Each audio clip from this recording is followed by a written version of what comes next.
Donc moi c'est Théo Lifo, j'ai 27 ans, je suis économiste de formation avec un master ici à l'université Clermont.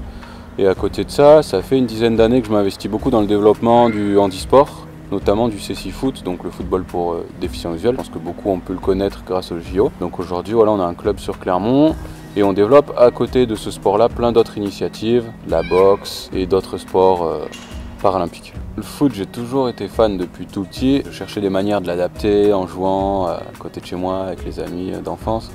Mais quand je suis arrivé à l'université à Clermont, j'ai appris qu'il y avait un club qui se montait avec plusieurs étudiants déficients visuels qui étaient en train de créer une initiative. Et bah, j'ai tout de suite sauté sur l'occasion, je suis allé essayer une fois et je suis tombé dedans. Ça fait 10 ans que j'ai commencé, bon 8 ans de manière officielle, mais on va dire depuis 2015 je suis bien à fond. Ouais. Basiquement, c'est du futsal avec quelques adaptations. Donc, pour faire simple, c'est un terrain qui fait à peu près la taille d'un terrain de hand, donc du 40 mètres par 20. Il y a des barrières latérales qui fait qu'il n'y a pas de sortie en touche. Ça se joue à 4 contre 4, 4 personnes qui ont un bandeau sur les yeux, donc ça peut être des personnes malvoyantes ou non-voyantes, mais donc un bandeau opaque pour être tous à égalité de chance. Et un gardien, donc ça fait 5 joueurs, 4 joueurs plus un gardien, le gardien qui lui est voyant, sans problème de vue, qui a un rôle super important, c'est guider sa défense. Au-delà de ça, il y a le coach qui est au bord terrain, qui guide le milieu de terrain, et il y a un guide, le guide offensif qui est derrière le but adverse, qui peut taper les poteaux et qui crie, il va dire Théo, t'es à 10 mètres, rentre un peu plus à gauche, tu peux frapper. Donc voilà, en fait ça se joue à 5 joueurs sur le terrain, plus 2, un coach et un coach des attaquants qui sont super importants. Et bien sûr, j'oublie l'élément le plus important, un ballon sonore. Parce que sans ballon sonore, on fait rien. Un ballon avec des petites clochettes métalliques dedans qui fait du bruit et bon, tout se fait à l'oreille. Beaucoup de communication. C'est pas vraiment des clochettes, je trouve. Ça fait plus un bruit, c'est plus un bruit comme ça, non? Ouais, on dirait une boîte de tic-tac un peu. Ouais, de tic-tac ouais. ou de plomb, de pêche là. C'est en fait des petites soucoupes métalliques avec des billes métalliques dedans, donc ouais. Mon ressenti, ça c'est un mélange de plein de choses. On a l'habitude de dire que c'est un espèce de cocktail sensoriel parce que tu as tellement de sensations.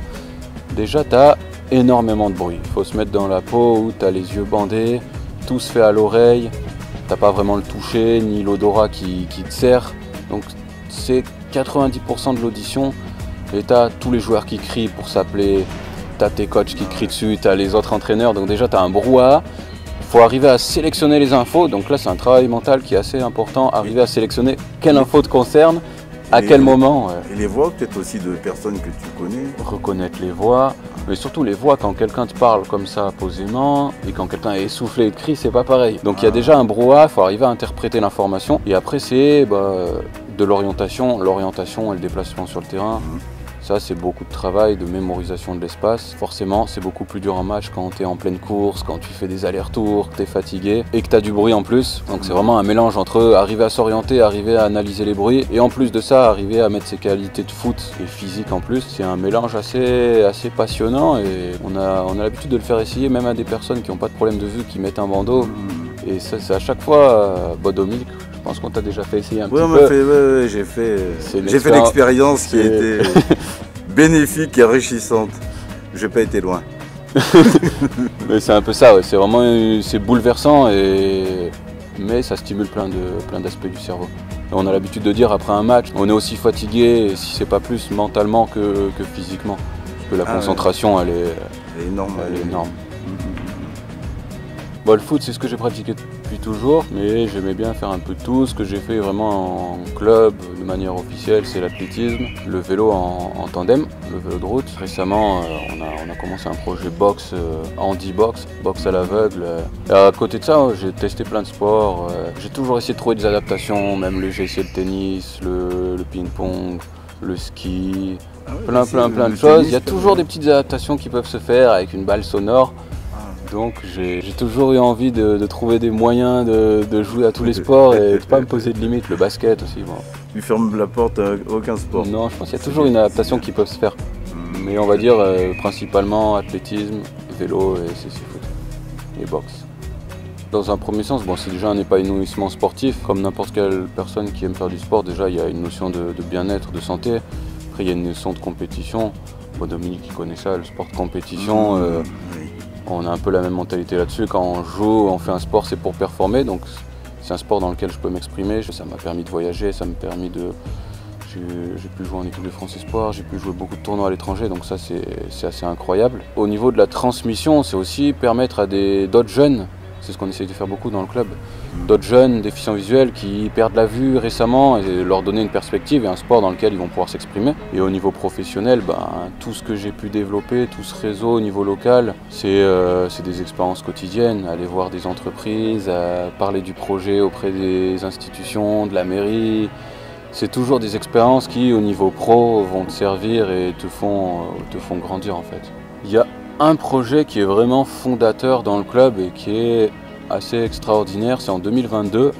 On a mené avec Dylan, qui est le fondateur du club et un peu mon compère depuis longtemps dans l'équipe. On a mené un projet de tour du monde, on est parti pendant un an dans 10 pays, super développé sur le cécifoot, donc le Brésil, l'Argentine, la Colombie. Ce projet-là, il a été mené entièrement par notre club et par des déficients visuels de A à Z. On a contacté les fédérations dans le monde entier, on a créé des accords avec des clubs, on allait s'entraîner avec eux.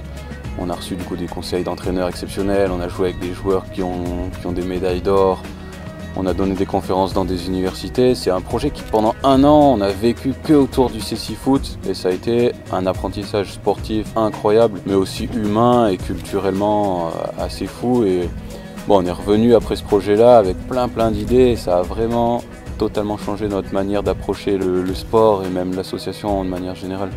Le Brésil, c'était assez fou. Ils ont une approche du sport qui est super professionnelle, du handisport en fait, qu'on n'a pas du tout en France. Ils approchent ça vraiment comme un sport professionnel et il y a vraiment une vision qui est super différente, vraiment dans la préparation, dans la formation des entraîneurs. Tous les entraîneurs là-bas de cécifoot sont formés vraiment à ça. Donc là-bas, l'expérience était dingue. Au Pérou, on a beaucoup travaillé avec des jeunes, très jeunes, 8, 10, 12 ans. Et ça, c'est quelque chose qu'on essaie de s'inspirer à fond parce que le travail avec la jeunesse, ça permet de développer des joueurs beaucoup plus jeunes. Ça leur amène aussi plein de choses au-delà du sport, dans leur autonomie, dans leur confiance en soi. Ouais. Et travailler avec les jeunes, ouais, ça c'est un truc qu'on essaye de faire et qui est assez récent en France, malheureusement. Maintenant, bientôt un an après les Jeux, tout le monde a vu que c'était une super réussite. Nous, il y a beaucoup de personnes aujourd'hui qui connaissent le cécifoot, qui avant ne savaient même pas ce que c'est. Mais c'est pareil pour plein d'autres handisports. Malheureusement, il ne faut pas que ça soit juste un mouvement et c'est comme du popcorn. Ça monte et chut. Après, il n'y a plus de levure et la pâte elle redescend. Ouais. Du coup, c'est là où les entreprises, les mairies, les chaînes de télé ont un rôle important pour continuer à communiquer là-dessus. L'effort à faire est sur cette communication et continuer à en parler pour pas que le soufflet retombe et justement toucher un maximum de personnes. On a pu se rendre compte qu'il y a un public qui est intéressé, il y a des gens qui sont intéressés, ça touche des gens, il y a des valeurs importantes. Maintenant, c'est comment ça va perdurer dans le temps. Et évidemment, il n'y a pas une rentabilité pour les télés comme un match de foot, un match de rugby, mais il y a d'autres valeurs à véhiculer, donc... Ça va venir, peut-être petit à petit, ça va... Il faut insister, Voilà. Ils ont entrouvert la porte, maintenant on met le pied, il ne faut pas la laisser se refermer. Voilà. Il y a des clubs pro, il y a l'ASM qui est venu pour nous demander comment on pouvait collaborer. Dans d'autres villes, il y a le FC Nantes, le RC Lens qui ont créé des sections, donc il y a un bon engouement et il faut surfer dessus. Ouais. C'est un message plus global, c'est ne pas se poser de limites dans ses projets. Qu'on ait un handicap, Tout le monde a une forme de handicap ou une difficulté dans la vie. Ça peut être un handicap qui est fort, comme une déficience visuelle, une déficience moteur. Mais il y a des personnes qui ont d'autres difficultés familiales, à un moment dans les études. Et c'est en fait ne pas se poser de limites. Et nous, c'est ce qu'on voit au quotidien avec les gens avec qui on travaille, les jeunes déficients visuels, les centres pour déficients visuels. Il y a souvent des limites qui sont imposées par la société ou des barrières mentales que posent les gens. Parce que j'ai tel handicap, parce que j'ai telle difficulté, je ne vais pas pouvoir faire ça, je ne vais pas pouvoir faire ce sport. Bon, moi, quand j'étais au collège-lycée, on me disait tu ne vas pas pouvoir aller à la fac et faire de l'économie. L'économie, il y a des chiffres, il y a des tableaux.